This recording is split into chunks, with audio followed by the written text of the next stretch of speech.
Why is The everything? universe does not want this to happen. Yo, I feel like legit. It's like it feels like it's doing it on purpose. Okay, we're going live. Whatever.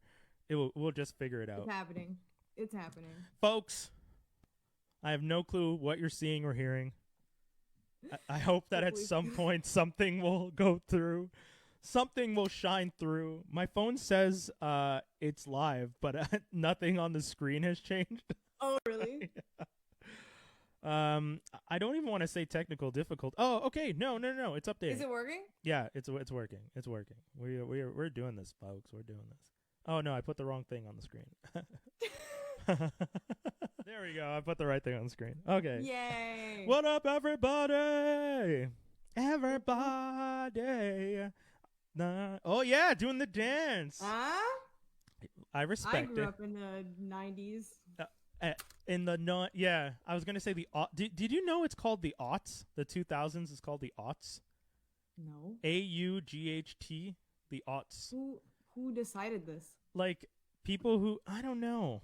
Yeah, I guess I don't know who decided it, but like whenever I go on like sites and stuff, they're just like people celebrate the aughts, and I'm like, what are you talking about? What's an It aught? sounds like a weird like cult. The aughts empire has figured out. Oh yeah, Celebrate the aughts. Like no. they're so powerful. They've taken over the world. Who has the aughts? They've done many a thing.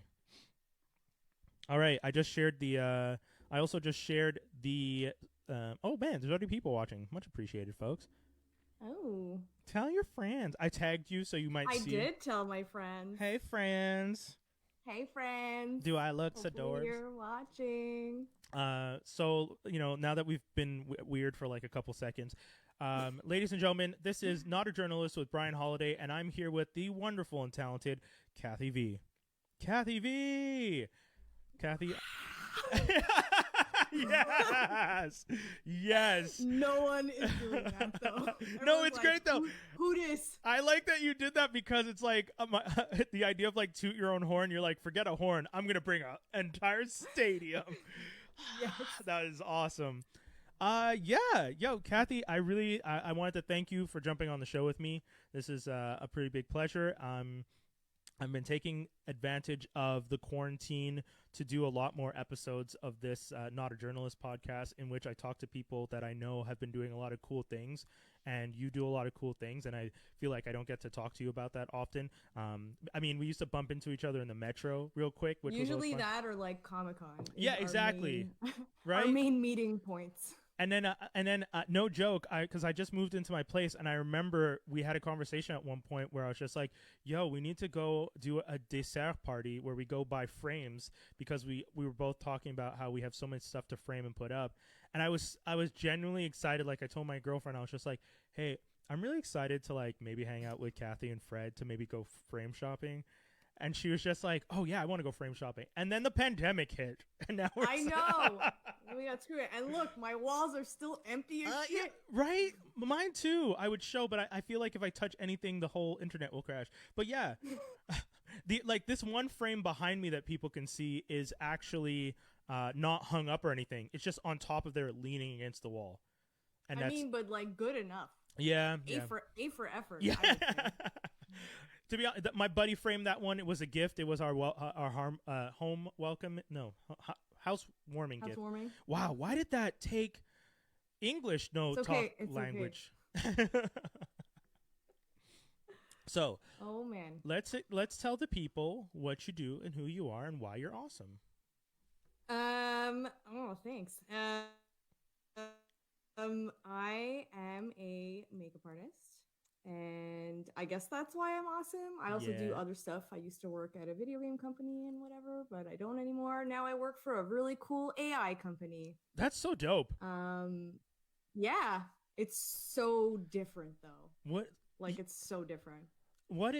okay, when you say you work for an AI company, like I have one of the guys Yeah. that does Geektastic Sci-Fi, his partner works at an AI company in Toronto. First question, has working there changed your perspective of what AI could be? Yes, Okay. because Our company kind of provides AI for, oh my god, I feel like I'm doing like a sales pitch right now. Yes. Our company our company gives like enhanced search to Okay. smaller businesses, Okay. which is like especially important now since everything's like Yeah. super digital and like smaller stores are like trying to like ramp up and like get online commerce sites up Yeah. and whatever. So we're kind of like helping the little guy Oh, nice. in that sense to like not have a world full of just Amazon and Wayfair and etc. Can you guys rob Bitcoin from the rich and give to the poor? Because that's I don't know, but maybe. Just because I like the idea that you're like we're helping the smaller businesses, and in my head I pictured like a Robin Hood type Yeah, the hacker. company is just called Robin Hood. Yeah. Robin Hood AI. That would be you know, if ever you decide to leave that company and start your own, Robin Hood AI that steals Bitcoin name from people. Sounds like a pretty awesome idea. Just saying. Yep. Questionable Bitcoin theft. Okay, cool. Yeah, because one of the things, so I was always a big believer that AI was originally going to not destroy the planet like a lot of people think. I always thought AI was going to show up and look at how poorly we've distributed resources, and AI would be like, for the most efficient survival of this planet and the people, resources need to be distributed equally, and it would just enforce an equal distribution of resources onto everyone globally. And I said that to my friend, and she was just like, no, that's wrong. AI will leave the planet as soon as it can, because we will literally have nothing to offer it, as it will have all the information we've ever had in a moment's notice and then be like, your planet is boring, I'm leaving. I mean, pretty much. Yeah. That, or like right now your opinion is telling me you're saying Thanos was not wrong. I mean, no, you know what? I'll say this. I've had this conversation, and funny enough, there's actually an article that one of my buddies posted on our Franklin Armstrong website. Thanos is wrong. What's wrong with you people? Because so many people were like really on the Thanos boat for a second. I think Thanos' idea that we don't value life equally and we don't distribute resources equally is valid.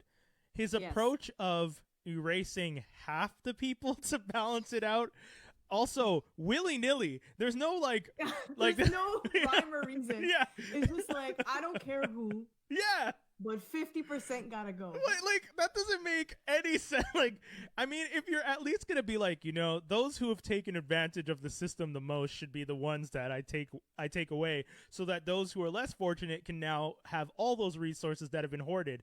No. His idea was snap, and then it's like, oh, that homeless man who's been living on the street and has nothing, gone. Why? What did? Yeah. Like, no. What did he do, and why did he deserve that? He was less of a like, quote unquote, problem on the system. He was on the streets. People weren't giving him enough. Like, it's an unfair treatment of this person. But no, you're just, the snap got rid of him. Oh my god. Yeah. That movie shook me to my core. How did you feel about the whole ending? Let me tell you something. When we went to go see it, like opening day, we went to see both opening day. Okay. I don't think I've ever cried in a movie so much. Oh, yeah. Than that movie. Yeah. But then also in Endgame. Yeah. Because, you know, like, spoiler alert. everybody come back.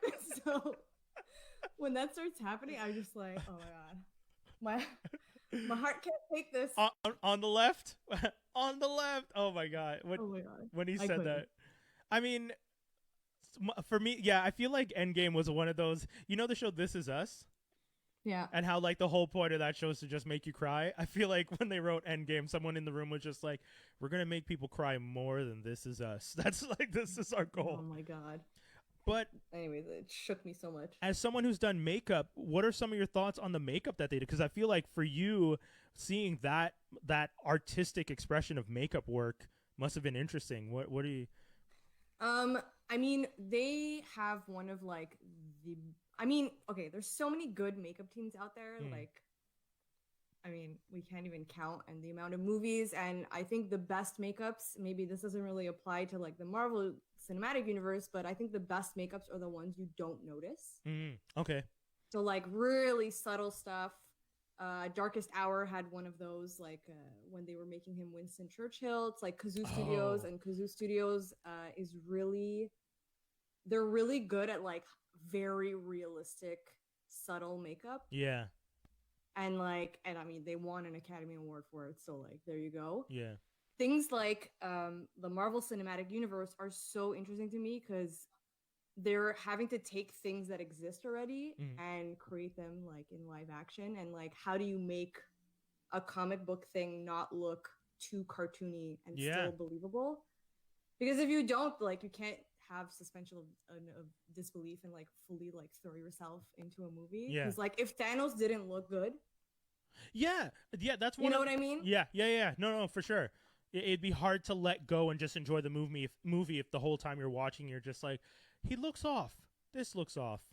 Yeah, the Uncanny Valley style where it's just like exactly. And I'm in. So no, of course you're the guest. Please ignore me. It's okay. No. So Canadian like, of us. For Thanos, like I think the great thing was like they kept what's the actor's name? Josh Brolin. Josh Brolin. They're like, you know, it's Josh Brolin. Yes. You know? I agree with that. It's not like they completely constructed a different face. And I think when you're going digital for effects like that, that's pretty important because you still know, like, okay, there is a person acting behind this and it's not just a digital thing that's like speaking to you and you're just like, I don't believe that this is real. It's crazy.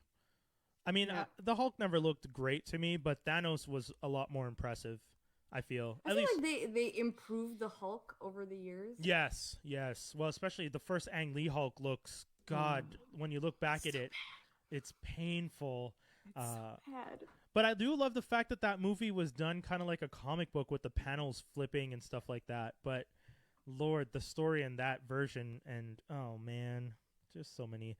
What are some of the, what would you say out of, because you said The Darkest Hour, what has been some of the most impressive makeup artist work you've seen in movies? Like, if you were telling someone, I want you to see this movie, ignore the story, just focus on how good of a job they did with the makeup, what movie would you suggest? Oh my God, there's too many. But, that's a good thing though. The Aliens, like special effects work, and I mean, it's not really makeup, it's more like combination prosthetic and like I mean, I would consider it the same thing. Alien, I would say Star Trek. The Star Trek movies, the head of those makeups is all the same guy all the time. It's been like the same guy for a really long time doing the Star Trek makeup. Shout out to Star Trek. Any movie that Rick Baker has worked on should be watched. He did like the original Star Wars. He did the Wolfman. He did the makeup for Michael Jackson for the Thriller video. Oh, okay, yeah. The Exorcist. Oh God. Which is like the King Dick Smith. If you like, any special effects makeup person knows who Dick Smith is. Okay. Yeah, I don't know. That's so awesome though. Because I like, you know, the way you talk about makeup artists is kind of the way I talked about like the soundtrack composers back in the day, when I'd be like, Christopher Drake changed my life with the soundtrack to that Wonder Woman 2009 Wonder Woman animated movie. Like, I feel like I just really understood, and people are like, who is Christopher Drake? I was about to say, I'm like, who that? Yeah. I don't know. But it's cool because, like, I feel like that, you know, one of the things that I've discovered in doing this show is I really enjoy finding people's geekdoms. And, like, your geekdom is, like, knowing these types of people, which is such an interesting thing. Like, I think it's so great. Like, I want to look up these names because I already forget them, but at least this is recorded, so I get to go back and listen to it. But I get to go back. I'll send you a list. Yeah, please do. Because I like this stuff. Like, I feel like right now it's, you know, everything has become more CGI than practical. And, you know, when you say things like Wolfman, those classic, you know, Wolfman and Exorcist, those are classics. And from what I understand, they've aged well, because everyone that talks about those types of movies are always just like, yeah, man, you know it's good work when you look back at it and you can be like, yeah, that still looks clean and good. Whereas like CGI, for example, the Hulk that we just talked about, Ang Lee, bless his soul, Ang Lee directed what he wanted to make was a good movie, and they tried their best, but that was just the limitation of what CGI had at the time. You know? But I think the cool thing about where we're at now is I feel like the digital effects and practical are kind of really truly finding this like happy medium where we know there's things that just don't look as good if you're not doing them practical, and other things that, yes, it makes sense to do digitally because of cost, because of like having to reset something 8,000 times is like never fun to do, or whatever. You know, things like Mandalorian. I feel like Mandalorian had like the perfect blend of digital and practical. You know, they kept the puppet practical half the time and digital the other. And okay, that's the thing, right? Baby Yoda is, from what I understand, practical. It's like a model that was built. It's not just oh shit, that's crazy. So they used him. It would depend on the scene, but I think it was I can't remember the actor. Oh my god, I need to look it up or it's gonna bother me. Okay, I'm just wondering, because my favorite is knowing that James Gunn's brother did so much of the rocket stuff on set for the Guardians of the Galaxy, and sometimes I picture him pretending to be a raccoon, and then I picture whoever had to pretend to be Yoda, like just lying on.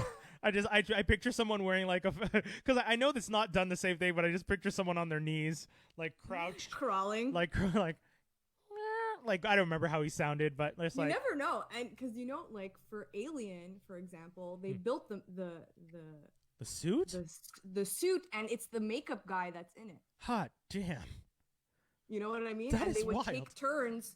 Who was gonna be the freaking alien that day? Because like the suit was like very intense to wear, obviously. But the guy it's Werner Herzog on set. Oh yeah. He basically kind of like challenged them to not use solely digital for the child.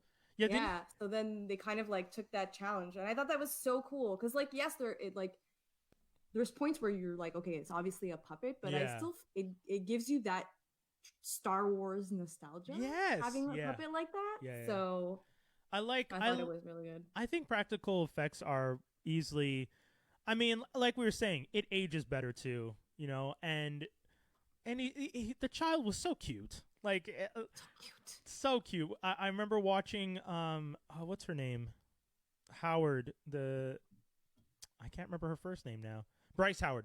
Bryce Howard was directing episodes, and she was talking about how she had to tell her kids to keep it a secret for a year, and the kids were just like, we're not allowed to talk about the child, and they're like, it was just such a cute story to hear, because you know, when it's CGI, you don't have that experience. Like, you don't bring your kids to the set to experience a green tennis ball that's just floating in the air that's going to be replaced. Exactly.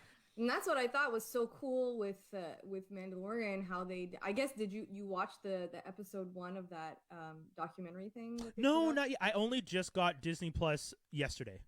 Is it good? You've seen Mandalorian though, right? Of course. Okay. Of course. Yeah. Who misses Mandalorian? It's so interesting.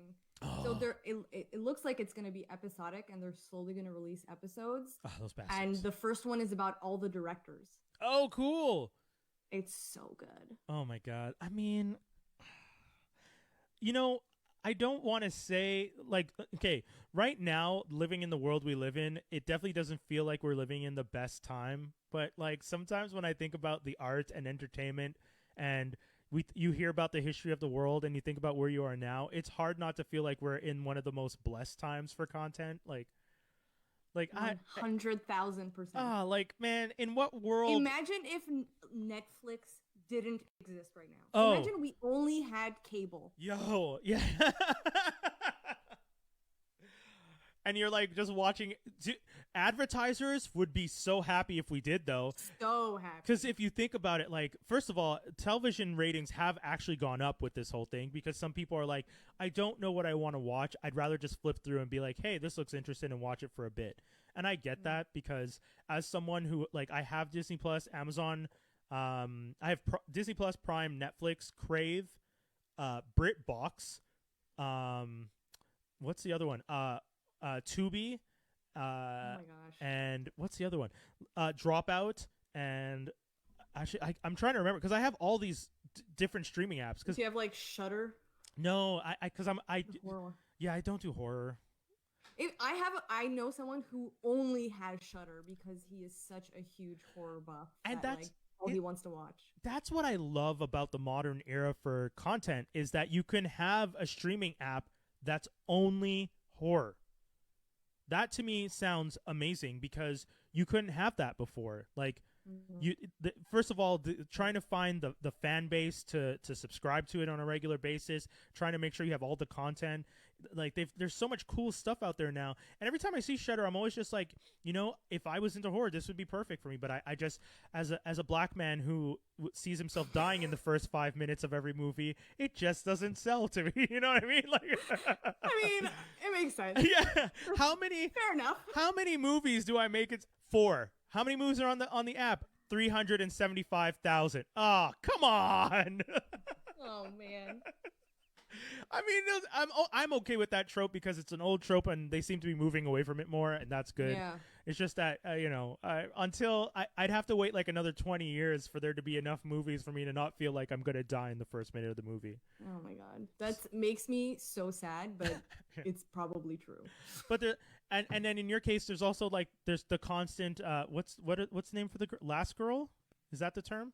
Is that what it is? The girl who survives all the way to the end, like the Nev Campbell character in Scream, and what's her name? They did it in the Evil Dead remake too, I think. Yeah, it's like the girl at the end. Evil Dead remake, by the way. Oh yeah, very gory effects. Oh, I actually don't know how many are like practical. Digital and how many are practical though. Which there's is some like crazy shit. Would you say so when you make a statement like that, is that a compliment to the movie? Because I feel like being someone who studied makeup and stuff, getting one past you is impressive. I mean, I wouldn't say that. Like, it was an entertaining movie, and I feel like the stuff they had definitely had like good shock value. Yeah. Is it like the best horror things I've ever seen? Probably not. I think some of the scariest practical is when you really get up into people's faces. And I don't know if you've ever seen that. It's like a very old film that I studied in animation, Un Chien Andalou from, I don't remember what the guy's name is, but it's an experimental film. It's like a lot of random shit. But I think one of the coolest things that happens in that film that made me cringe so much is you see a close-up of someone's eye getting slit open. Hot damn. But you find out it's actually like a quail egg that they painted an iris on. Whoa. And like put it into a fake face, but it looks so real. That is impressive. And I think that's like and seeing scary. that in my animation class kind of like like it rocked my shit. Yeah. Because like the reason I went into animation is because I watched Lord of the Rings, all the extended DVD editions and the making of, and I'm like, I want to go work at Weta Digital. Actually, I want to go work at Weta, period, because they do practical and they do digital. And I'm like, I gotta do animation stuff. Obviously, that whole career is out the window now, but that's kind of like, I think like studying animation and watching like all those weird films, and there's like makeup effects in it that you don't realize is a makeup effect until like much later. It was just so interesting, and I feel like it enriched my makeup career because I also had that interest in special effects and digital effects. Man, and if you watch the making ofs of the Lord of the Rings movies, like it's so good. That is such a great story that you watched Lord of the Rings and was just like, it has inspired me to like my shield, my sword, my animation skills and my makeup brush. Yeah. Because the cool thing at Weta was that they had makeup artists learning digital and digital people learning makeup stuff to kind of like, they basically like skill shared because they were trying to get makeup artists to, do mock-ups of makeup and then know how to scan it digitally so then they could apply it digitally. And I just thought that was so cool and such like a really cool like multi-classing thing that I could do. So no, that's great. Is there a reason why you ended up going more towards makeup in the end versus animation? Because you said there goes that career.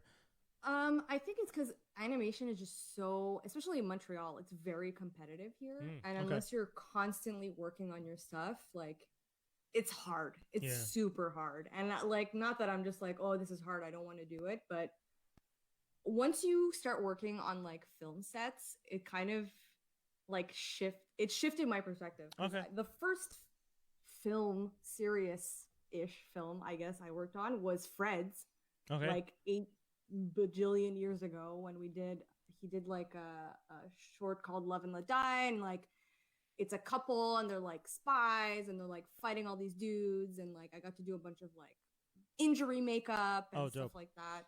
And being on a set is just like it's so fun. Mm. It's so fun. Nothing beats being on a set. And then when I got to shoot LARPs season 2, Yeah. and getting to be on like a bigger production where it was like, we were on set for like 2 months, almost 2 months, or like a month and a half, on and off in between. But there were long stretches of time where we were sleeping at the area where we were shooting, because Oh, we were cool. shooting on campsites. Oh, I got stories about those campsites. It was like summer camps. Yeah, I was gonna ask. We're sleeping in like bunk beds and cots and stuff. That's cool. Yeah, it was super cool. Okay. It was cool to like, oh, I'm on set and I like go to sleep and then I wake up and I still get to like, I'm on set still. And, Yeah. like, that's super cool. And like, oh, I gotta get to set. I'm saying set all the time because I'm a makeup artist. But yeah. For those who don't know, Fred's your partner, just in case anyone. Yes. Yeah. Fred knew him. Check him out on the YouTube. Yeah, I shared his video that he made, the FaceTime. That was great, and I feel like he started a trend because his video came out, and then I don't know if you noticed, but like multiple videos started popping up of people doing similar things, and I was like, and it's because when he posted the video, I shared that video to a whole bunch of like nerd groups that I'm in, being like, "Yo, check this out," and they're like, "Yo, this is pretty dope." I'm just like, "Yeah, this guy's like from Montreal. He's awesome." And then like a week later, someone in the group was like, "Hey, someone else made something like that," and shared the first one with all the female, the stunt. Yes. the women stunt one. Oh well, the women one, and then there was a stunt one, a French stunt one that I saw. And I was just like, is Fred going to get credits for this? Because actually, those videos, I'm pretty sure, came out first, because there was a video going around of like all these stunt performers doing hits and falls and whatever. And Fred kind of was inspired by that concept, but fair. Took it a little further and gave a storyline. Yeah, which I thought was a lot of fun. Yeah. And it ended up coming out really good. It was hilarious. He was like in the kitchen filming, and I'm like over here, and I just hear him like yelling things by himself, and I'm like, "Are you okay?" Yeah, the fact that like someone gets stabbed and like I was like, "Yo, you guys are really going all out." That's awesome. Like I really, really liked it. And the guys didn't know what the sequence was gonna be. Oh, really? He just sent them like, shoot this. He just sent them what they had to shoot. And they he didn't tell them what the edit was going to be. That's cool. That sounds like so much fun. Man, I wish I mean, I have cool friends who do stuff like that, but no one's messaging me about, yeah, like, Brian, record a podcast scene, and you know, oh, well. Well, talk to Fred. I know. Yo, Fred. He'll put you in one. Yo, Fred. Fred, you'll have to throw me into one. Brian wants to be in a video. I want to be a star too. I'm not good at pratfalls though. Is that the right word? I don't know. Am I imposters? Pratfalling? I'm gonna say yes, but I am not the authority on this. Only because I'm a 37-year-old, 250-pound man, so I feel like faking a fall will lead to actual injuries. And that's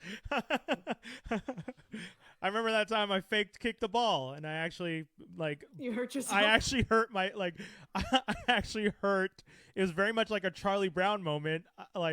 It's not like someone pulled the ball though. I fake kicked and then hit my heel a weird way, and then ended up with a what did they call it? Something fishbone fracture, where it was so slim when they did the first X-ray they didn't see it, and then they had to do another X-ray from a different angle, and they were just like, "You have a fracture so thin, we couldn't see it the first time." And there was nothing they could do. They actually just told me you actually just have to wear like like it was winter, and they're just like, just wear your boots that keep your foot like 90 degrees, where you don't really have much movement, so that the foot's flat, and it will eventually heal on its own. This is what they told me. What? Yeah, What? yeah, because it was so. I feel like that doesn't sound like sound advice. No, thank you. Thank you. It's like, hey, yeah, just put a boot on, you'll be fine. Yeah, like your actual boot, not like one of the medical boots we have here. Yeah, just put a regular ass boot. At one point, she asked me if I had a ski boot. I was like, what? And she's just like, a ski boot would be the best because it would keep your ankle locked and your foot flat. I was like, do I look like I ski? Like, it's not even that. Like, who just readily has a ski boot available? Thank you. Okay, I'm not the only one. It's like, oh yeah, I'll just check the ski boot closet. I'll find one that works. Like, what? My ski boot closet? Yes, there's many of them here, in all sorts of colors. Wow. Okay, so I talked to you about movies like I wanted to. Okay. Well, just because I very much was excited to talk to you as someone who I also has been on sets, but also is an admirer of things that I feel isn't the first thing people think about. And I think like practical effects and makeup art and FX and stuff like that, it makes movies. Like, you know, every aspect makes a movie, but like there's so many movies that if you like genuinely just took out some of that stuff, hairline fracture. Thank you. Sorry. Someone just wrote hairline fracture for me. Shout outs to Lee J. Excellent. God, I was trying to think because it was something thin. Anyways, yeah. So you know, when I think about that industry, I you know, and you're one of the people that I thought I want to ask and bug about that. Yeah. Yay! I appreciate it. Before animation and before makeup and FX, though, when you were a wee lass, as they say. Oh boy. What was the dream before all that stuff kicked in? This is gonna be. Oh, I'm excited. The fact that you're a little shy.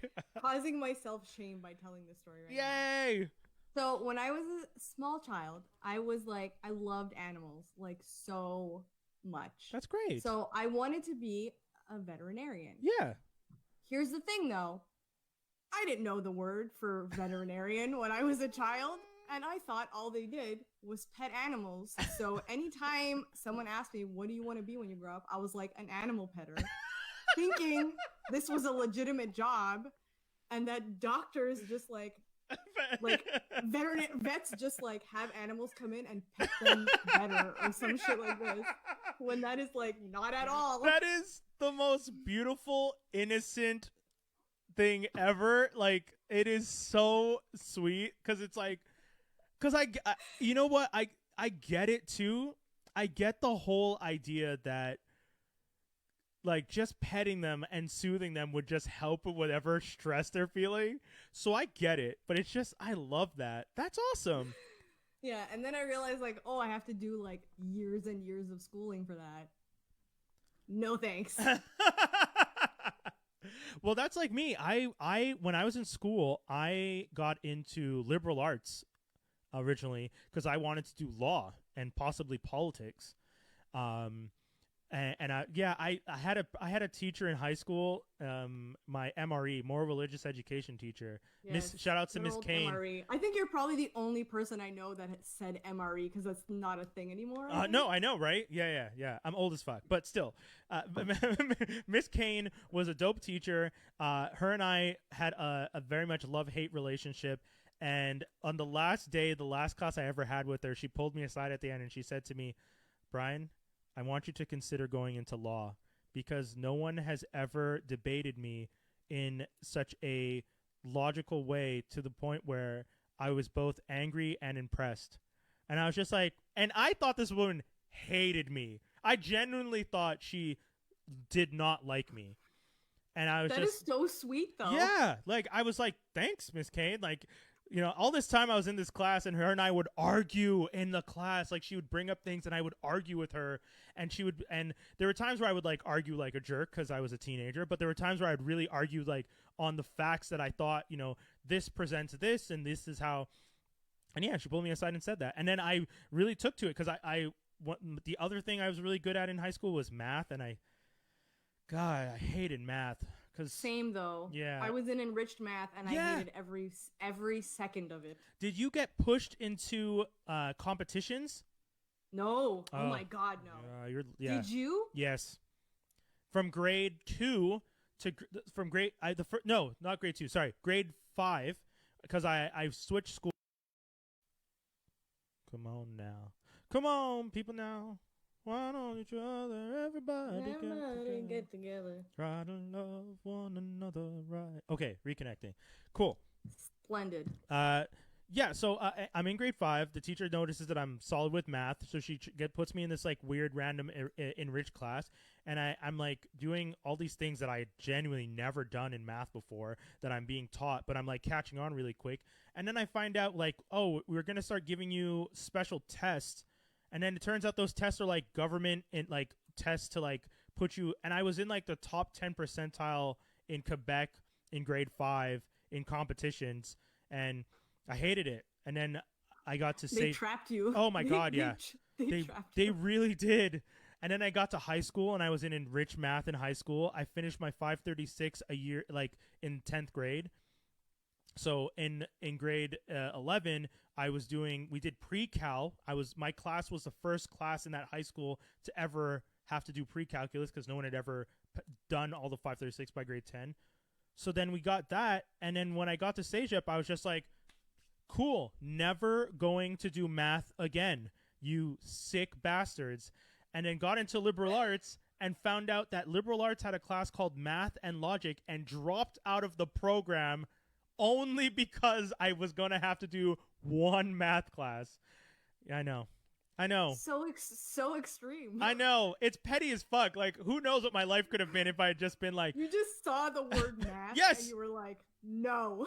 100%. I didn't even know it was math and logic. I just saw math and said nope, and scratched it out, and went to the office and asked them, is there a way to switch out of this program? And someone was just immediately. And I remember they were just like, wait, liberal arts is not easy to get into. So like they actually got really upset that I was trying to switch out at the time.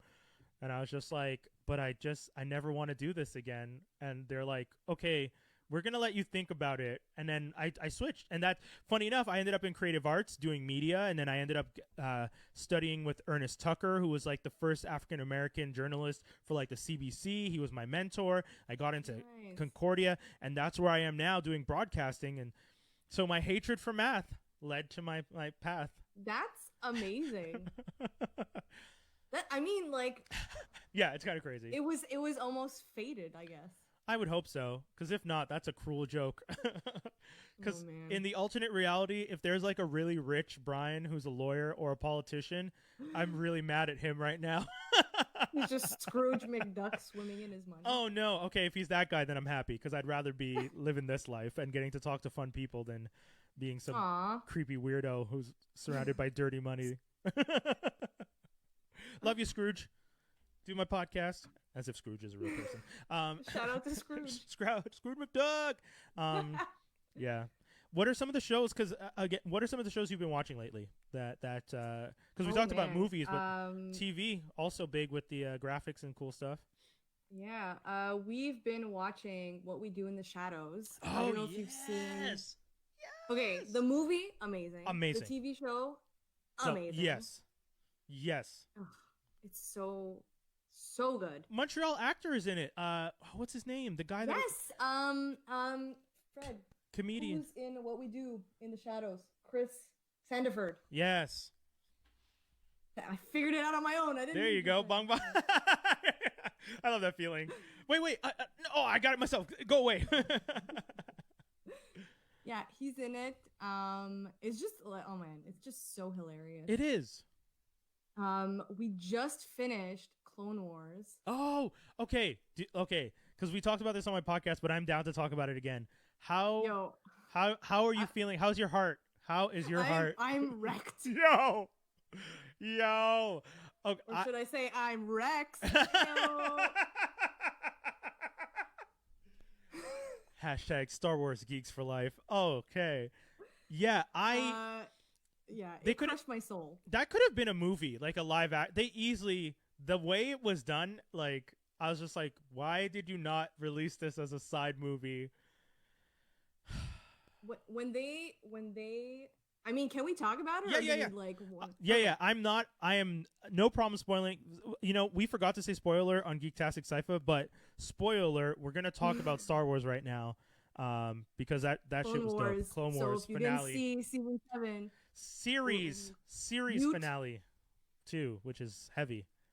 I wasn't expecting them, like, after like they finishes Ahsoka's like storyline Yeah, thing. I wasn't expecting them to jump ahead yeah, to like Vader times, yeah. and Right? then him finding the I know. And it's like dirty and like rusting, and he's like holding it, and like, do you think? and it's where she buried all the Yeah, clones. yeah. Man, do you think she left that there to make him think she's died? Because the Force, like, because of the Force, he would know she's not dead. But I'm thinking, like, That's the thing. yeah, I think okay, I think she kind of left it there, not so much to let him know, like to make him think she's dead. yeah, More as just like closing out that part of her life yeah, that she's not returning to. You know what I mean? Because we know she's still alive. yeah, yeah, yeah.